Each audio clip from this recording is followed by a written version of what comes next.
ఓం నమ శివాయ. శ్రీ మాత్రే నమ. ఓం శ్రీ సాయిరం. అందరికీ నమస్కారం అండి. ఈ నెల 18వ తేదీన అనగా జనవరి 18వ తేదీన పుష్యమౌని అమావాస్య రాబోతుంది. దీన్నే చోళంగి అమావాస్య అని, మౌని అమావాస్య అని అంటారు. పైగా ఈసారి ఈ అమావాస్య ఆదివారంతో కలిసి వచ్చింది. ఇలాంటి రోజుకు 1000 సూర్యగ్రహణాల శక్తి ఉంటుంది. ఇలాంటి రోజు మళ్ళీ మళ్ళీ రాదు. ఇది ఆదివారంతో కలిసి వస్తున్న అతి శక్తివంతమైన అమావాస్య. చాలా పవర్ఫుల్, చాలా శక్తివంతమైనది గనక ఈ అమావాస్య రోజున ఎవరైతే గుర్తుపెట్టుకొని చక్కగా వేప చెట్టు దగ్గర ఇది పడేస్తారో వారి దరిద్రం అంతా కూడా 2 నిమిషాల్లో కూడా పోతుంది. కష్టాలు కన్నీళ్లు పోతాయి. వాళ్ళ సుడి తిరిగిపోతుంది.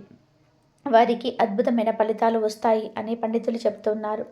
ఈ శక్తివంతమైన అమావాస్య రోజున మీరు వేప చెట్టు దగ్గర ఇది పడేయడం వల్ల జన్మల దరిద్రం అనేది తొలగిపోతుంది. గుర్తుపెట్టుకోండి, సాయంత్రం పూట ఈ పరిహారం చేయడం వలన అధికంగా ఫలితాలు వస్తాయని మనకు శాస్త్రంలో కూడా చెప్పబడింది. కాబట్టి తప్పకుండా ఈ పరిహారం అనేది పాటించండి. ఇలా పాటించుకున్నట్లయితే చాలా మంచి రిజల్ట్ వస్తుంది. ఈ రోజుల్లో చాలామంది అనేక రకాల దరిద్రాలతో ఇబ్బందులతో పడిపోతున్నారు. మనకు దరిద్రం పట్టింది అని మనం అనుకుంటూ ఉంటాం. కానీ దరిద్రం అనేది చాలా వరకు నెగిటివ్ ఎనర్జీ రూపంలోనే మన దగ్గరికి వస్తుంది. అలాంటి వాటిలో నుంచి మనం బయటపడడానికి, అలాంటి చెడును మనం తీసేసుకోవడానికి ఈ పరిహారం చాలా చక్కగా అద్భుతంగా ఉపయోగపడుతుంది. కాబట్టి మీరు మర్చిపోకుండా ఈ అమావాస్య రోజు వేప చెట్టు దగ్గర ఇది పడేయండి. అలా పడేసిన 2 నిమిషాల్లో మీరు అద్భుతాలను చూడగలుగుతారు. మీ దరిద్రాలను మీరు పోగొట్టుకోగలుగుతారు. మీ దరిద్రం నుంచి మీరు బయటపడగలుగుతారు. దరిద్రం అనేది కాదు, అనేక రకాల దిష్టి దోషాల నుంచి కూడా మీరు రావడానికి ఇది చాలా చక్కగా ఉపయోగపడే పరిహారం. కాబట్టి పరిపూర్ణ నమ్మకంతో ఈ పరిహారాన్ని ఆచరించండి. ఇలా ఆచరించేసి చక్కగా ఫలితం అనేది పొందండి. అసలు ఈ అమావాస్య రోజు వేప చెట్టు దగ్గర ఏం పడేయాలి, ఏం పడేస్తే ఎలాంటి శుభ ఫలితాలు వస్తాయి అన్న విషయాన్ని ఇప్పుడు ఈ వీడియోలో వివరంగా తెలుసుకుందాం. ఫ్రెండ్స్, ఫస్ట్ అయితే కామెంట్ బాక్స్లో ఓం నమ శివాయ అని కామెంట్ చేయండి. అలాగే ఈ వీడియోకి ఒక లైక్ కొట్టి మా ఛానల్ని సబ్స్క్రైబ్ చేసుకోవడం మర్చిపోవద్దు. ఫ్రెండ్స్, ఈ వీడియోని చివరి వరకు చూడండి. అప్పుడే మేము చెప్పేది మీకు పూర్తిగా అర్థమవుతుంది. మీరు సగం సగం వింటే కన్ఫ్యూజ్ అవుతూ ఉంటారు. మనకు ఆదివారంతో అమావాస్య రావడం చాలా విశేషం. సూర్య భగవానుడికి ఆదివారం అంటే ఇష్టం. మనం ఆదివారం సూర్య భగవానుడిని ఆరాధిస్తూ ఉంటాం. అమావాస్య తిథి అన్న కూడా సూర్య భగవానుడికి చాలా ఇష్టం. ఈ అమావాస్య శక్తివంతమైనదిగా పరిగణించబడుతుంది. చాలా పవర్ఫుల్గా పరిగణించబడుతుంది. కాబట్టి ఈ రోజున మీరు ఈ పరిహారం చేసినా సరే లక్ష్మీదేవి ఖచ్చితంగా అనుగ్రహిస్తుంది. దేవుడి యొక్క అనుగ్రహం కలుగుతుంది. ఇటు ప్రకృతి యొక్క అనుగ్రహం కలుగుతుంది. మన జీవితం మారుతుంది. మనకుండే ఇబ్బందులన్నీ తొలగిపోతే మన దరిద్రాల నుంచి మనం బయటపడడానికి కూడా అవకాశం అనేది ఉంటుంది. కాబట్టి ఖచ్చితంగా కూడా ఈ పరిహారం చేసుకోండి. కొంతమందిని మనం గమనిస్తూ ఉంటాము, చూస్తూ ఉంటాము. ఎప్పుడు చూసినా కూడా ఏదో ఒక రకంగా సమస్యలు వస్తూ ఉంటాయి. ఆ సమస్యలు మనకు దరిద్రంగా ఏర్పడుతూ ఉంటాయి. కొంతమందికి దిష్టి తగలడాలు, దోషాలు ఉండడము, దరిద్రం పట్టి పీడించడము. దరిద్రం ఒకటే కాదు, అది దిష్టి రూపంలో కూడా మనకు దరిద్రంగా కూడా ఏర్పడుతుంది. ఆ దిష్టి మనకు కంటిన్యూగా పెరిగి పెరిగి మనకు అదే దరిద్రంగా చెప్తూనే ఇక మన దగ్గరే ఉండిపోతుంది. ఇలా మీపై ఉండే చెడును మీరు తొలగించుకోవడానికి కూడా ఈ పరిహారం అయితే చక్కగా ఉపయోగపడుతుంది. దీనికి మీరు పెద్దగా ఖర్చు పెట్టాల్సిన అవసరం లేదు. చాలా చిన్న పరిహారం. ఒక కొబ్బరికాయను తీసుకోండి. ఒక కొబ్బరికాయ అయితే సరిపోతుంది. ఇప్పుడు దరిద్రంతో మీరు బాధపడుతున్నారు. ఈ దరిద్రం ఇంకా ఎన్నాళ్ళు, ఈ దరిద్రం ఇంకా పోతా, ఈ దరిద్రం నుంచి మేము బయటపడమా అనుకునేవారు, దరిద్రాన్ని పోగొట్టుకోవాలన్నా, దరిద్రం నుంచి బయటపడాలన్నా, కష్టాల నుంచి కన్నీళ్ళ నుంచి బయటపడాలన్నా సరే ఈ పరిహారం బాగా పనిచేస్తుంది. కాబట్టి మీరు ఈ అమావాస్య రోజు చక్కగా గుర్తుపెట్టుకొని సాయంత్రం పూట ఈ పరిహారం చేయండి. ఉదయం పూట చేయకూడదు. ఉదయం పూట చేస్తే ఫలితాలు రావా అంటే రావు. ఎందుకు అంటే కొన్ని పరిహారాలను సాయంత్రం పూట చేయాలని శాస్త్రాల్లో చెప్పబడి ఉంది. అందుకే మన పెద్దవాళ్ళు కొన్ని పరిహారాలను సాయంత్రం పూట చేసుకోవాలని చెప్తూ ఉంటారు. సాయంత్రం చేసే పరిహారాలు తొందరగా మనకు ఫలితం ఇస్తుంది. ఈ పరిహారం మాత్రం ఖచ్చితంగా సాయంత్రం పూటనే మనం చేసుకోవాలి. అలాంటి సమయాలలోనే ఫలితాలు అనేటివి అధికంగా రావడానికి అవకాశం ఉంటుంది. ఏం లేదు, కొబ్బరికాయని తీసుకోండి. ఎప్పుడు మేము దరిద్రాన్ని అనుభవిస్తున్నాము. ఏ పని చేసినా దరిద్రమే ఎదురొస్తుంది. ఏ పట్టుకున్నా కానీ అది దరిద్రంగా మారిపోతుంది. మాకు అంతా చెడే జరుగుతుంది, మంచి మాత్రం జరగటం లేదు. ఎందుకు ఇలా జరుగుతుంది అని మీరు బాధపడుతున్నట్లయితే మీరు ఒక కొబ్బరికాయను తీసుకొని సాయంత్రం 6 దాటిపోయిన తర్వాత మీ ఇష్టాన్ని బట్టి మీరు ఈ సమయం దాటిపోయిన తర్వాత ఎప్పుడైనా సరే చేసుకోవచ్చు. ఇదే సమయాలలో చేయాలని అయితే లేదు, కానీ 6 దాటిపోయిన తర్వాత మాత్రమే చేయాలి. అంటే 6:30కు, 7 గంటలకు, 8 గంటలకి, 9 గంటలకి, ఇలా మీ ఇష్టం. ఏ సమయంలోనైనా సరే ఈ పరిహారం చేసుకోవచ్చు. 6 దాటిన తర్వాత మీరు ఏ సమయంలో చేసుకున్నా కానీ మీ దరిద్రం మొత్తం 2 నిమిషాల నుంచి వెళ్ళిపోతుంది. ముందు కొబ్బరికాయను తీసుకొని చక్కగా ఎక్కడైతే వేప చెట్టు ఉంటుందో అక్కడికి వెళ్ళిపోండి. వేప చెట్టు కూడా ఒక దేవతా వృక్షంగానే పరిగణించబడుతుంది. ముఖ్యంగా ఈ అమావాస్యకు మనం చాలా ప్రాధాన్యత ఇచ్చాము. అమావాస్య రోజు వేప చెట్టుకు విపరీత శక్తులు వస్తాయి. పూజించే వేప చెట్లు కాకుండా మనం పూజించని కొన్ని వేప చెట్లు ఊరికి దూరంగా ఉంటూ ఉంటాయి కదా, అలాంటి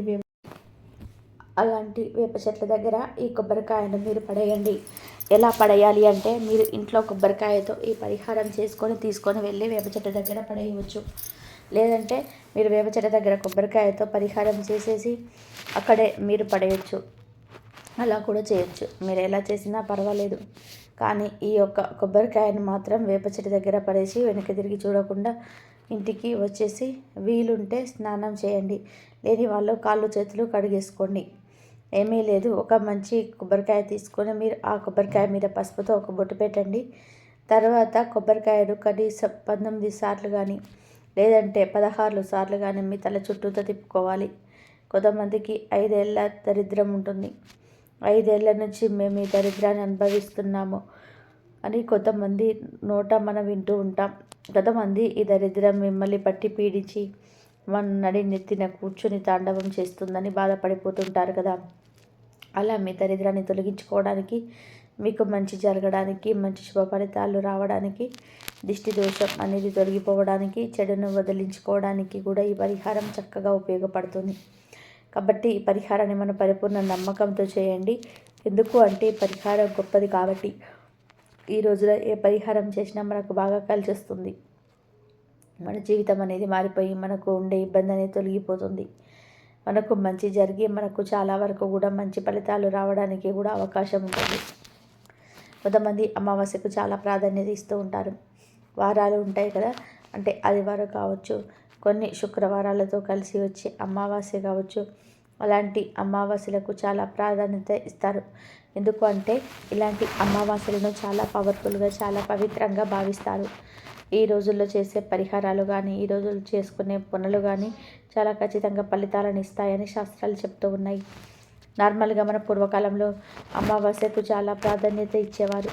ఇప్పటికీ కూడా చాలా పల్లెటూళ్ళల్లో అమావాస్య వచ్చిందంటే కాదు, చాలామంది పరిహారాలు చేస్తూ ఉంటారు. అందులోని అమావాస్య చాలా పవర్ఫుల్గా వస్తుంది కాబట్టి ఈరోజు మీరు ఉండే దరిద్రాన్ని తొలగించుకోవడానికి ప్రత్యేక పరిహారం మీ కొబ్బరికాయ పరిహారం. కొబ్బరికాయ కదే అనుకోండి, మహా అయితే ఒక 20 రూపాయలు ఖర్చు పెడతాం, పరిహారం చేస్తాం, అది మనకు సిద్ధిస్తుంది, ఫలితం ఇస్తుంది.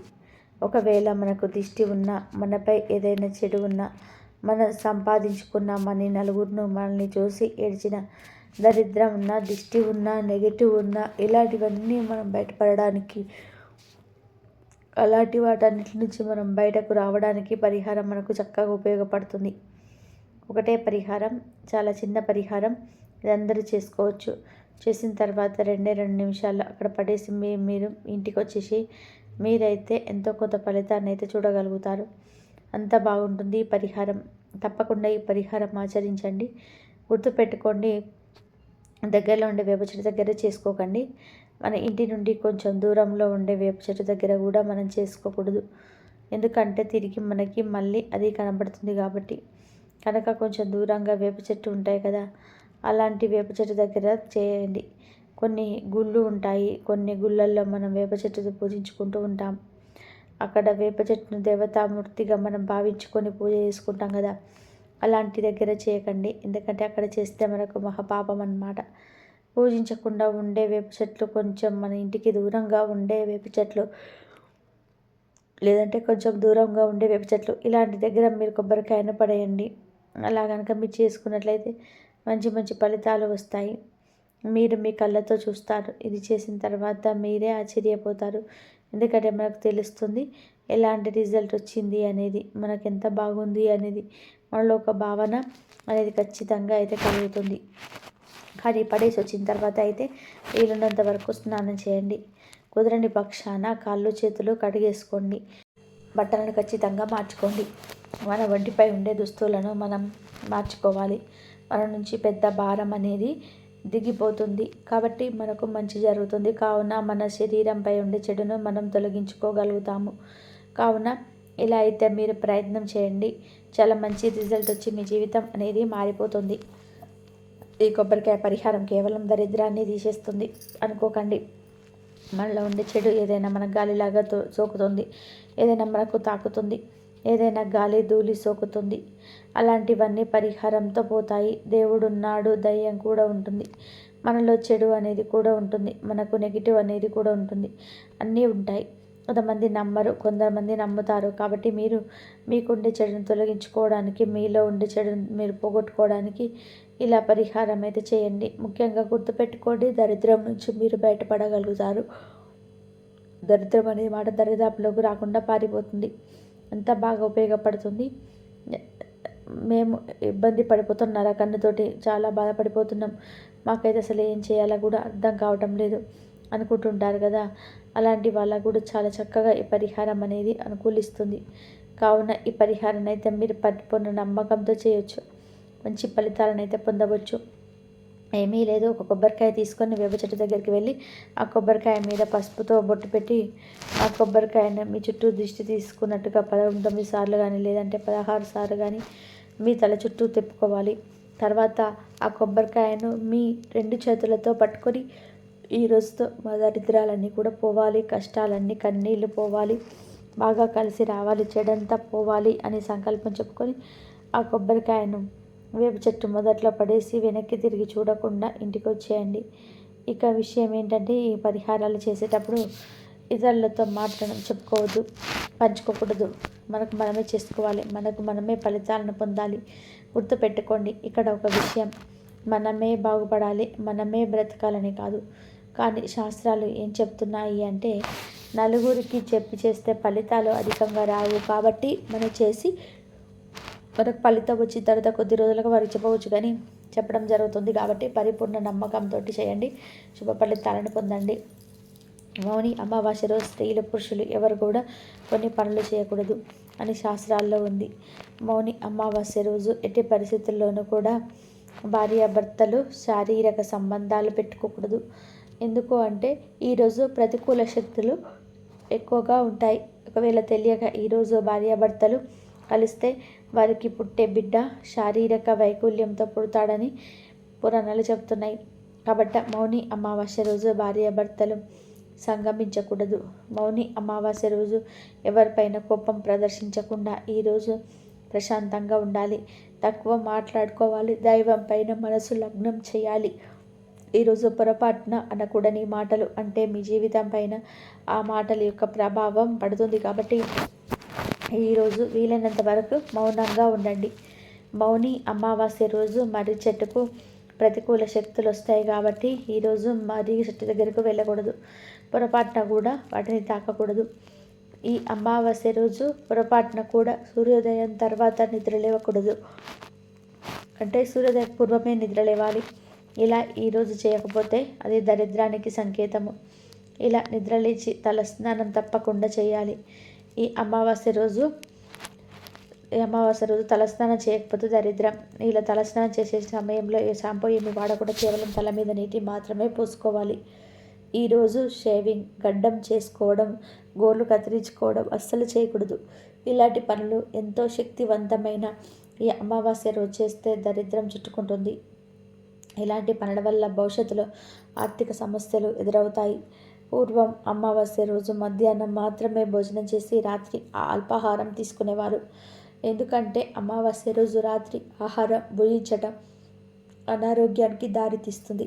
ఇక ఈరోజు ముఖ్యంగా ఉదయం 5 నుండి 6 గంటల మధ్యలో, సాయంత్రం 5 గంటల నుండి 6 గంటల మధ్యలో తలకు నూనె పెట్టుకోకూడదు. ఈ అమావాస్య రోజు ఇలా చేస్తే దరిద్రం పడుతుంది. అదేవిధంగా ఈ అమావాస్య రోజు పొరపాటున కూడా మధ్యాహ్నం నిద్రించకూడదు. దరిద్ర దేవతను ఆహ్వానించినట్లు అవుతుంది అని శాస్త్రాలు చెప్తూ ఉన్నాయి. ఈ అమావాస్య రోజు 5 వస్తువులను దానం చేస్తే కోటి జన్మల పుణ్యం వస్తుందని శాస్త్రాలలో ఉంది. ఆ 5 వస్తువుల్లో ఏమిటో తెలుసుకుందాం. మొదటిగా మౌని అమావాస్య నాడు స్నానం చేసి ఆ తర్వాత ధాన్యాన్ని అంటే బియ్యాన్ని బ్రాహ్మణుడికి కానీ లేదా పేదవారికి కానీ దానం చేయాలి. ఇలా చేయటం వలన పూర్వీకులు ఇహలోక యాత్రలో ఆహారాన్ని పొందుతారని, ఆ ఆహారంతో వారు సంతృప్తి చెందుతారని పెద్దలు చెబుతూ ఉన్నారు. ఇక రెండవది ఆవు పాలు. ఈ రోజున ఆవు పాలను ఎవరికైనా పేదవారికి దానం చేస్తే మీ పూర్వీకులు మోక్షాన్ని పొంది సంతృప్తి చెందుతారు. ఆవు పాలను దానం చేయడం ద్వారా దేవతలు పితృదేవతలు కూడా సంతోషిస్తారు. మూడవది ఆవ నూనె. మౌని అమావాస్య రోజున ఆవ నూనెను అవసరమైన వారికి దానం చేయడం వలన పూర్వీకుల ఆశీర్వాదం జీవితంలోనే ఆనందము లభిస్తాయి. ఈ రోజున ఆవ నూనెతో పాటు నువ్వుల నూనె, అన్నము, చామకాయ దానం చేయడం వలన శుభప్రదంగా భావిస్తారు. నాలుగవది దుప్పటి. మౌని అమావాస్య రోజు పేదవారికి దుప్పటి దానం చేయడం ఉత్తమం. జ్యోతిష్య శాస్త్రం ప్రకారం దుప్పటిని దానం చేయడం వలన గ్రహాల ప్రభావం తగ్గుతుంది. పూర్వీకుల మోక్షానికి కూడా సహాయం పడుతుంది. పూర్వీకులు దుప్పట్లను దానం చేయడంతో సంతోషిస్తారు. వారి వారిస్తులు సంతోషంగా ఉండాలని ఆశీర్వదిస్తారు. అలాగే పంచదార.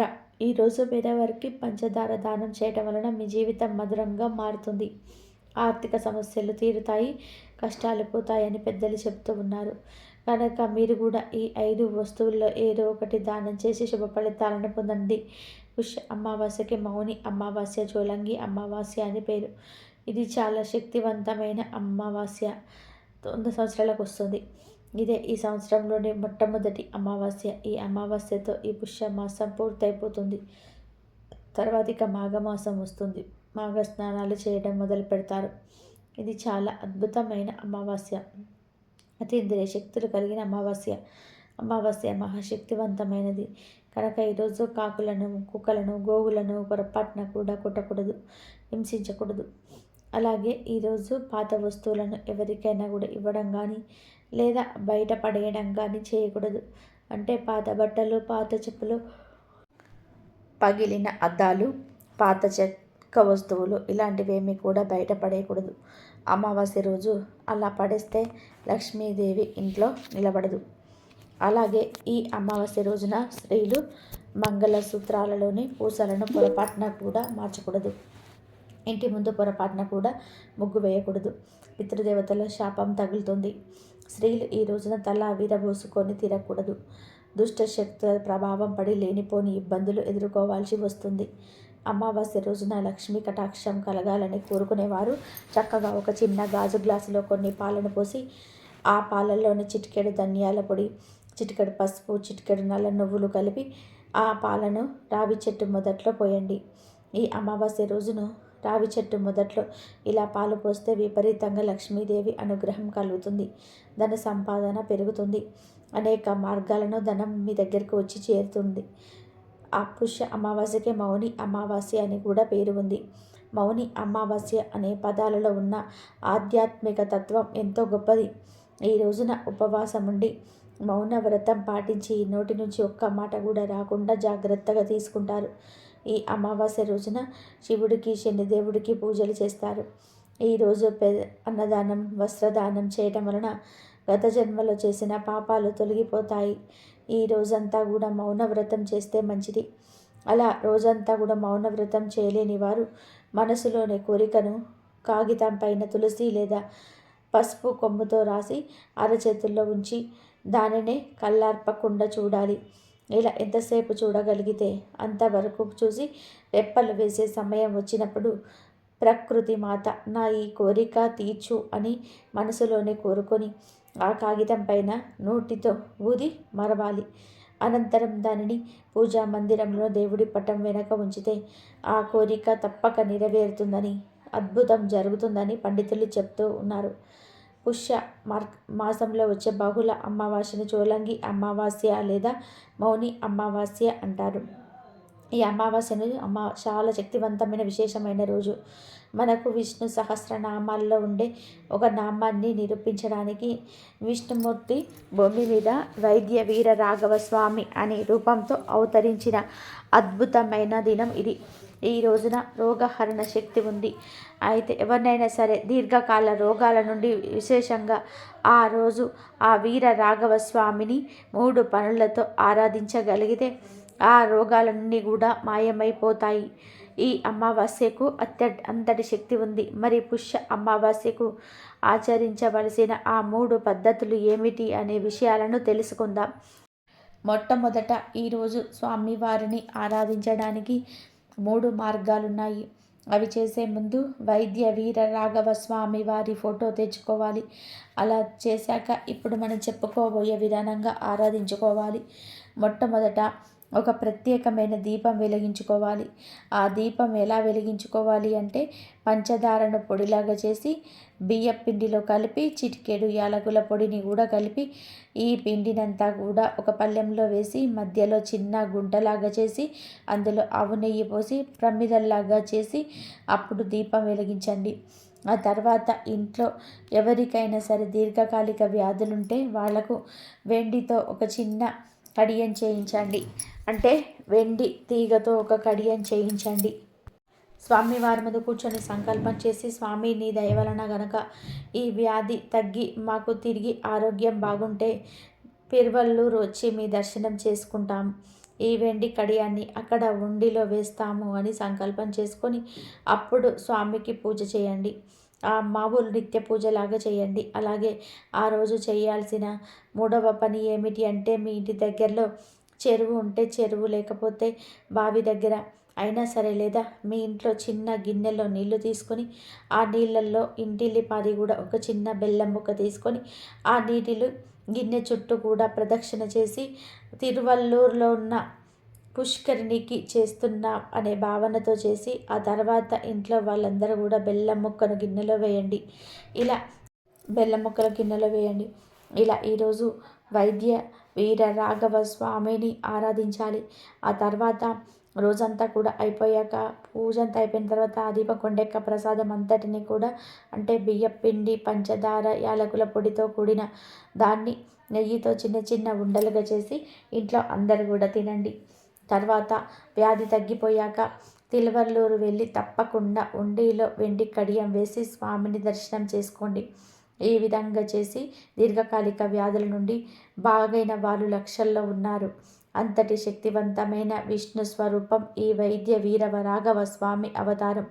ఈ తిరువల్లూరు చెన్నైకి దగ్గరగా ఒక 40 కిలోమీటర్ల దూరంలో ఉంది. మనకు మొత్తం 108 దివ్య దేశాలు ఉన్నాయి. వాటిల్లో తిరువల్లూరు కూడా ఒక దివ్య దేశం. ఈ క్షేత్రం అమావాస్య రోజు అత్యంత శక్తిని పుంజుకొని ఉంటుంది. ఈరోజు ఇక్కడికి వేల మంది జనాలు వస్తారు. చోలంగి అమావాస్య రోజు ఈ క్షేత్రం పరిపూర్ణమైన శక్తిని పొందుతుంది. అక్కడికి వెళ్ళి దర్శనం చేసుకుంటే ఎలాంటి రోగాలైనా సరే మాయమవుతాయి. ఇక్కడ మృత్పాపనాశిని అనే ఒక పుష్కరిణి ఉంది. ఈ పుష్కరిణిలో ఒక బెల్లం ముక్క వేసి స్వామికి నమస్కారం చేసుకుంటారు. ఈ పుష్కరిణి ఎప్పటి నుంచో కూడా ఉన్న దివ్య పుష్కరిణి. పరమేశ్వరుడు వీరభద్రుని రూపంలో వచ్చిన స్నానం చేసిన అపరూపమైన సరస్సు ఇది. ఆనందం, ఆరోగ్యం, ఆత్మగౌరవం ఇస్తుంది. ఈ వైద్య వీరరాఘవ స్వామి చోలంగి అమావాస్య రోజు అత్యంత శక్తి ఈ ఆలయంలో ఉంటుంది. ఈరోజు మనం చెప్పుకున్న విధానంగా చేస్తే ఎలాంటి వ్యాధులనైనా నయం అయ్యే సకల శుభాలు కలుగుతాయి. ఈ వీడియో కనుక మీకు నచ్చినట్లయితే ప్లీజ్ లైక్ చేయండి, షేర్ చేయండి, సబ్స్క్రైబ్ చేయండి. మరొక మంచి వీడియోతో మళ్ళీ కలుద్దాం. ఇంతవరకు చూస్తున్నందుకు ధన్యవాదాలు. ప్లీజ్ లైక్ చేయండి.